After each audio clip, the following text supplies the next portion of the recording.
ابن اسحاق نے بھی لکھا ہے، ابن اشام نے بھی لکھا، البدایہ والنہایہ میں بھی ہے۔ کچھ تو لوگ ایک ایک دو دو کر کے مسلمان ہوئے نا، کچھ قبیلوں کے قبیلے مسلمان ہوئے۔ بنو عراش ایک قبیلہ تھا، اس کا ایک شخص مسلمان ہوا، پھر سارا قبیلہ مسلمان ہوا۔ وہ کہتے ہیں میں نا مکہ مکرمہ آیا، یہ وہ دور تھا جب نبی پاک علیہ السلام نے ابھی اعلان نبوت فرمایا تھا، اور وہ اسلام پر غربتوں کے دن تھے۔ سارا مکہ جب جتھا ہو جاتا ہے پھر تو بندے کی بڑی بات ہوتی ہے نا، اور جب ایک ایک دو دو سنگی ہو تو پھر مشکل ہوتا ہے۔ غربتوں کے دن تھے۔ کہتے ہیں میں مکے آیا، میں چھوٹا سا کاروباری تھا، بیوپاری تھا، تاجر تھا، میں گاؤں سے جانور خریدا کرتا تھا، شہروں میں بیچا کرتا تھا۔ کہتے ہیں میں نے نا 2 اونٹ یا 2 گھوڑے، مختلف کتب میں مختلف لفظ ملتے ہیں، کہتے ہیں وہ 2 اونٹ میں گاؤں سے لایا، مکے میں نے بیچنے تھے۔ جب میں مکے پہنچا تو پہلی ملاقات ہی ابو جہل سے ہو گئی۔ مجھے کہنے لگا یہاں ایک شخص نے دعویٰ کیا نبوت کا، اس کے قریب نہیں جانا۔ کہتے ہیں میں نے کہا یار مجھے تو پتہ بھی نہیں تھا، یہ تو تعارف تم نے کرایا ہے۔ تو کہنے لگے ان کے قریب نہیں جانا۔ کہتے ہیں میں بڑا کم دائیں بائیں تو آتا تھا، مکے میرا کم آنا جانا رہتا تھا، قریب نہیں جانا۔ میں نے کہا چلو نہیں جاتے۔ کہتے ہیں اسے اونٹ پسند آ گئے، اس نے خرید لیے۔ میں نے کہا پیسے؟ تو کہنے لگا کل دے دوں گا۔ اگلے دن میں اس کے گھر لینے گیا تو کہنے لگا کل دوں گا۔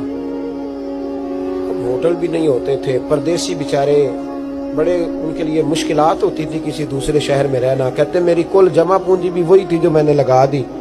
تیسرے دن میں گیا تو میں نے کہا یار میرے پیسے دے، میں غریب آدمی ہوں اور میرے تو بچے انتظار کر رہے ہیں اور میں سڑک پہ سو کے وقت گزارتا ہوں، میرے پیسے دے میں جاؤں۔ کہتے میں نے دبا کے بات کی تو ابو جہل کہنے لگا جا دوڑ جا، جہاں سے ملتے ہیں لے لے۔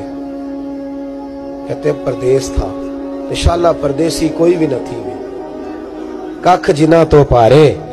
کہتے ہیں کہ میں پریشان ہو گیا کہ یہ کہتا جا دوڑ جا۔ میں کانپنے لگا۔ میں نے لوگوں سے پوچھا چودھری کہاں بیٹھتے ہیں، سردار کہاں؟ انہوں نے کہا حرم مکہ میں جو ٹولیاں بنا کے بیٹھے ہیں وہ ہمارے سردار ہی ہیں۔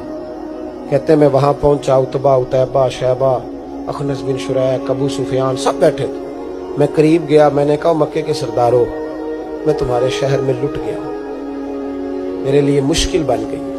کہا کیا ہوا؟ کہنے لگے ایک آدمی نے مجھ سے 2 اونٹ خرید لیے، وہ میری کل کمائی تھی، پہلے تو آج کل کرتا رہا، اب کہتا ہے جا دوڑ جا، کچھ نہیں ہے، میری مدد کرو۔ کہتے ہیں اتبا بولا، کہنے لگا کس کی طاقت ہے ہمارے ہوتے ہوئے تیرے پیسے دبا جائے؟ کہتے ہیں جب اس نے یہ کہا تو میرے اندر امید کی کرن چمکی کہ میرے مل جائیں گے۔ کہتے کون ہے بتا؟ میں نے کہا کہ ابو جہل۔ کہتے اس نے ساتھ ہی نا گردن جھکا لی، کہنے لگا اوہو وہ تو بہت بڑا گنڈا ہے، تو کہاں الجھ گیا؟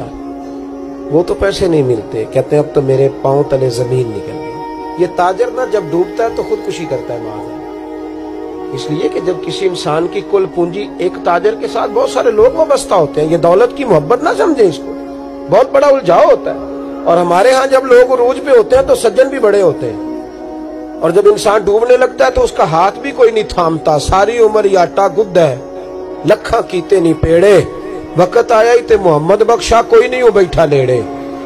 آپ کو پتہ ہے کوئی قریب بھی نہیں آتا غربت کے دنوں میں۔ کہتے ہیں میں کانپنے لگا، اب میں کیا کروں گا، میری بیٹیاں میرے بچے تو روئیں گے۔ ادھر دیکھنا میری طرف۔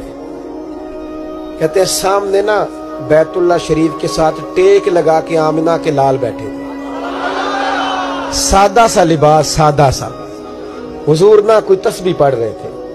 اتبا نے معاذ اللہ ثم معاذ اللہ نقل کفر، کفر نہ باشد، پھبتی کسی مذاق کیا۔ کہنے لگا وہ جو بیٹھے نا وہ تیرا مسئلہ حل کر سکتے وہ۔ کہتے اس نے یہ کہا اور باقی ہنسنے لگے۔ مجھے سمجھ نہ آئی کہ بھیجتے بھی ہیں اور ہنستے بھی ہیں۔ انہوں نے تو معاذ اللہ مذاق کیا نا کہ آج کل تو بڑا سارا مکہ مخالف ہے، تو وہ کیسے جائیں گے، اور ابو جہل سب سے بڑا مخالف ہے۔ کہتے میں نا آہستہ آہستہ قریب گیا حضور کے۔ غریب آدمی ڈرتا ہے نا بیچارہ، وزیروں سے بھی پیروں سے بھی کامتا رہتا ہے۔ کہتے میں آہستہ آہستہ قریب گیا اور پیچھے جا کے بیٹھ گیا۔ میرا دل تھا کہ وہ فارغ ہو کے میری طرف دیکھیں گے تب میں بات، ڈر رہا تھا، سہم رہا تھا، لیکن کہتے میں قربان جاؤں ابھی میں پورا بیٹھا بھی نہیں تھا کہ مدینے کے چاند نے میری طرف رخ پھیر لیا۔ حضور نے رخ پھیرا اور کہتے 2 جملے نبی پاک نے کہے تو مجھے یوں لگا جیسے پردیس میں مجھے میری ماں مل گئی ہو۔ پہلا جملہ محبوب نے فرمایا پردیسی لگتے ہو، اور دوسرا فرمایا پریشان لگتے ہو۔ کہتے ہیں نبی کریم علیہ السلام نے جب پوچھا تو میں رویا۔ میں نے کہا محبوبہ میں آپ کو جانتا تو نہیں پر پردیس میں لٹ گیا ہوں۔ کہتے میں رونے لگا تو حضور نے فرمایا چپ کر، رونے کی بات نہیں، میرے کاندھے پہ تھپکی دی، فرمایا پریشان نہ ہو، پہلا ہی جملہ پوچھا بھی نہیں کام کیا ہے، یہ بھی نہیں بتایا مسئلہ کیا ہے، محبوب فرمانے لگے چپ کر، آنسو پوچھ لے، جیسے تو کہے گا نا ویسے ہی ہو جائے گا۔ کہتے ہیں پھر حضور نا میرا بازو پکڑا اور گھر لائے، تعلق نہیں پوچھا، رشتہ نہیں پوچھا، کام نہیں پوچھا، پھر حضور نے مجھے چٹائی پہ بٹھایا، میں کئی دنوں کا بھوکا تھا، رسول نے مجھے سرکہ دیا، کھانا دیا، شہد دیا، دودھ پلایا، جب میں سیر ہو گیا نا اور کچھ مجھے تسلی ہوئی تو فرمانے لگے بتا تیرا مسئلہ کیا ہے؟ میں نے کہا یا رسول اللہ صلی اللہ علیہ وسلم 2 اونٹ بیچے تھے، حضور کو جانتے نہیں ابھی تک، 2 اونٹ بیچے تھے، خرید لی ابو جہل نے، پہلے تو آج کل کرتا رہا، اب کہتا ہے دوڑ جا کوئی نہیں، حضور پردیس میں لوٹ گیا ہوں، سرداروں کے پاس گیا ہوں تو وہ کہتے ہیں وہ تو سب سے بڑا گنڈا ہے، وہ تو نہیں دے گا، جنہوں نے کرنا کچھ نہیں نہ ہوتا ان کے دعوے لمبے چوڑے ہوتے ہیں، اور جنہوں نے کچھ کرنا ہوتا ہے نا وہ تو مختصر بات کرتے ہیں۔ حضور فرمانے لگے کوئی پریشانی والی بات نہیں، دینے کیوں نہیں پیسے، دے گا کہ بہت ہلکی سی بات۔ حضور فرمانے لگے چل میں تیرے ساتھ چلتا ہوں، قربان جاؤں۔ کہتے ہیں نبی کریم نے نظریں جھکائی ہیں، سادہ سا امامہ، سادہ سا لباس، اور سارے رستے میں باتیں کرتا رہا، پر حضور نہ ہلکا ہلکا میری طرف دیکھتے پر بولتے کچھ نہیں۔ کہتے میں رستے میں سوچنے لگا کہ وہ تو بڑا گنڈا ہے اور محبوب تو بولتے بھی دھیما دھیما ہے، اس کے ساتھ بات کیسے کریں گے؟ میں 100 باتیں کرتا ہوں، یہ ایک جواب دیتے ہیں۔ لیکن جب اس کے دروازے پہ پہنچے، دستک دی، باہر نکلا تو کہتے ہیں مصطفیٰ کی جھکی ہوئی نظروں کو میں نے اٹھتے ہوئے دیکھا، اور میرے حبیب پاک نے نظر اٹھائی اور ایک جملہ، اور اس جملے کے اندر طاقت خدائی۔ حضور نے فرمایا تیرا کیا خیال ہے؟ پیسے دبانے والے اور لوگوں کو ستانے والے بڑے ہوتے ہیں، تو سردار بنتا ہے؟ غریبوں کا خون چوس کے سردار بنے گا؟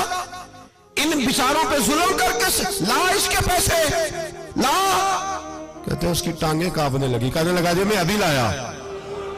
ادھر سے عتبہ نے بندہ بھیجا، کہنے لگا پتہ تو کرو، پیچھے جاؤ تو صحیح بنتا کیا ہے۔ وہ جاسوس بھی کھڑا ہے چوک، ابھی لایا جی میں، فٹافٹ پیسے لایا۔